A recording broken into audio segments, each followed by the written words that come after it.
We're in the sixth chapter of Nazir, and the chapter began. Let's just cast our minds back to where the chapter began. The first Mishnah, Shlosha minim asurim ba Nazir. There are three things which are forbidden to a Nazir: uncleanness, contact with a dead body, shaving, and grape products. So that's how the chapter begins, and we defined the quantities of grape product allowed. We define the time intervals allowed. We define what happens if someone repeatedly comes into contact with a dead body or repeatedly shaves.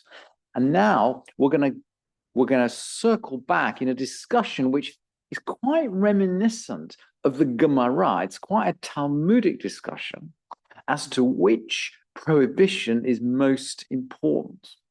So we've listed the three, and now we're going to get into a rather philosophical distinction about their relative priority.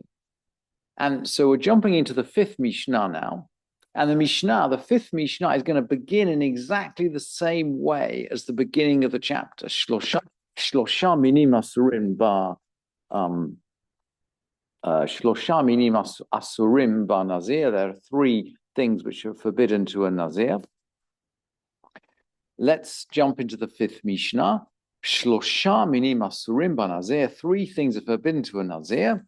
Hatuma ve'hatiglachat ve'hayotze min hagafen. The uncleanness, shaving, and grape products. That, exactly as we had at the beginning of the chapter. This is why I'm saying this Mishnah feels a little bit like Gemara. That's the style of the Gemara, that we quote a Mishnah and then we start talking about what it means. So it's completely normal for Gemara, but slightly unusual for Mishnah.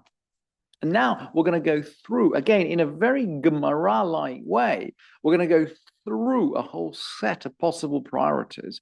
And we'll see, by the way, that they're all more important than each other in different ways, but there's no single answer. There's no clean, simple answer to this question. They're all important in different ways. And usually in these sugyot, in these conversations in the Gemara, we learn particular things about each prohibition. So in other words, the point of the discussion is the point of the discussion usually lies in the side issues that come out, not in the direct answer to the question. And again, here we'll see that issues come out of the discussion that we might not be expecting. Let's carry on in the Mishnah. Chomer batuma uva tiglachat. The mi bayotse mina gefen. The uncleanliness and shaving is chomer, is more stringent than grape products.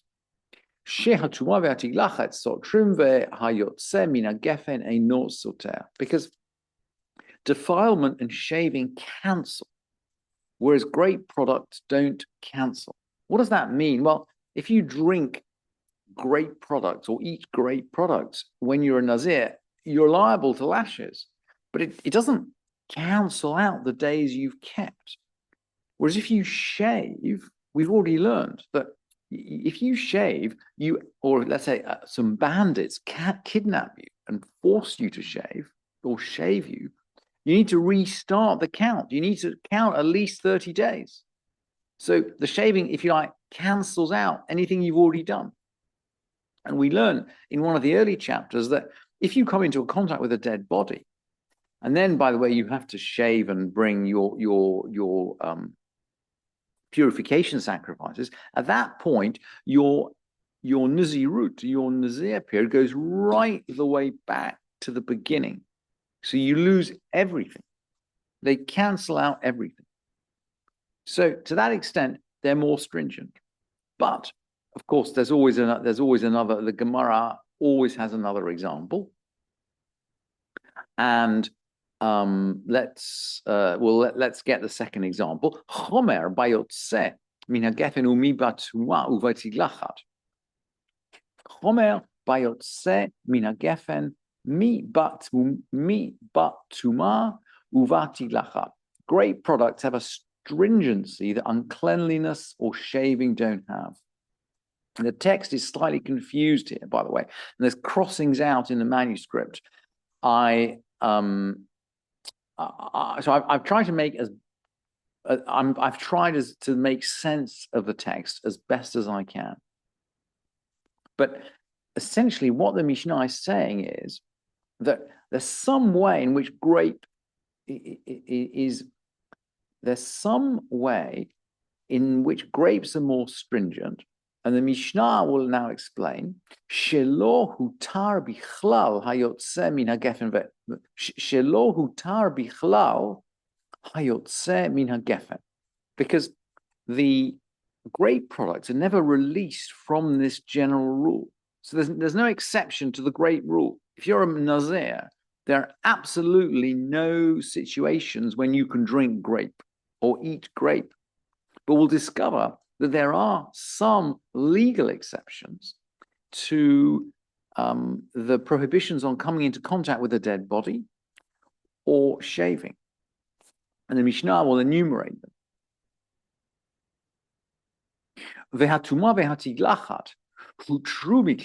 The uncleanness and shaving were released from their general rules. Where so? But tiglachat mitzvah. Sometimes there's sometimes there's a mitzvah to shave. If you're afflicted with mutzurah, with leprosy, or with this skin disease, it may not be leprosy. We don't quite know what it is. But if you're afflicted with sarat, then you shave at the end of your period of being kind of locked up. You have to shave completely, by the way, right down to the eyebrows. We'll see the psukim in a minute. So if you're afflicted with this disease, you have to shave at the end, and then you bring your sacrifices. So what about coming into contact with a corpse? Well, there's also, there is a situation when you are obligated to come into contact with a corpse. If you're walking along the road and you see an abandoned corpse, it's called a mate mitzvah. If you see an abandoned corpse, you have to bury it. We are supposed to stop anything else that we're doing. All other mitzvot are basically suspended until we can find a proper burial for this corpse. Everything is suspended. And by the way, Nazirut is suspended as well. So a Nazir is walking along the road. He sees an abandoned corpse. His obligation is to bury that corpse, even though he's commanded not to come into contact with dead bodies. So to a certain extent, grape products are more stringent because there's no let out. Now, the final example, and we're going to go circling back now with the tsarat, we're going to circle back to the leprosy. Chomer bat tuma mi bat tiglachat. Uncleanness is more stringent than shaving. Shiatuma soteret hakol, because uncleanness actually cancels out everything. If you have to shave yourself, if you become unclean, and then you're purified on the 3rd and the 7th day, and then you bring your sacrifices on the 8th day, that cancels out the whole of your period of Nazirut.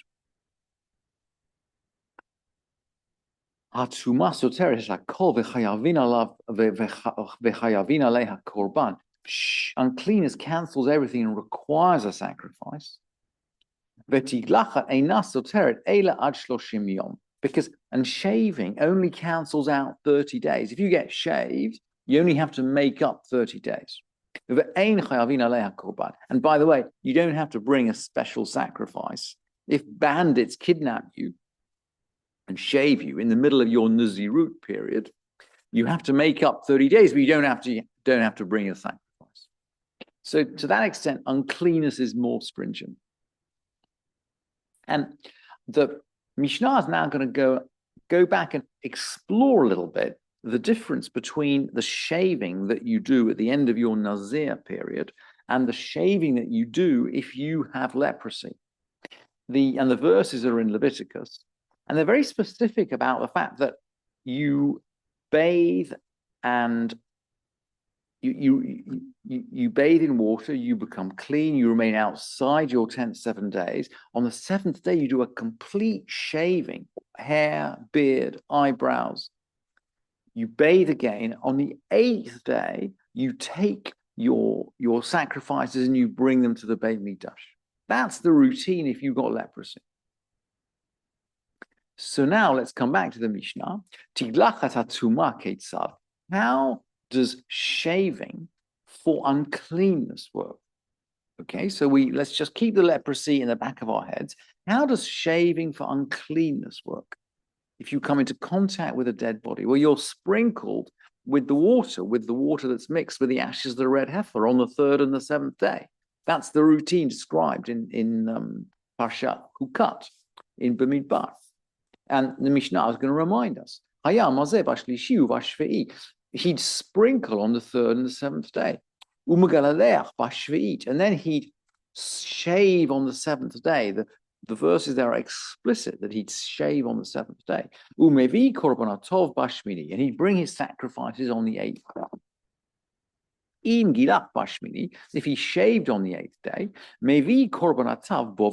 if he actually he's sprinkled on the 7th day, but if he didn't shave until the 8th day, he can bring his sacrifices that day.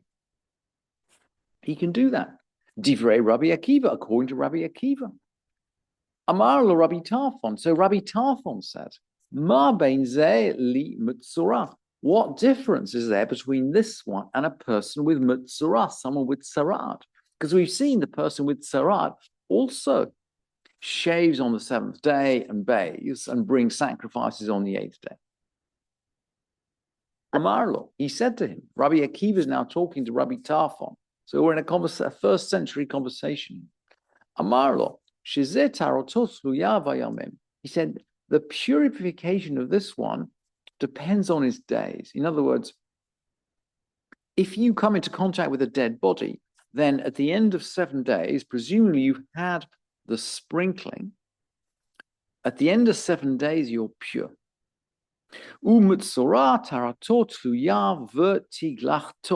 As far as the person with leprosy or tsarat, whatever this disease is, the purification is actually dependent on his shaving. And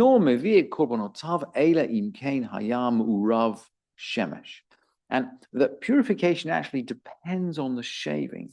And he can't actually bring a sacrifice until the next day, until the sun has actually set on the 7th day.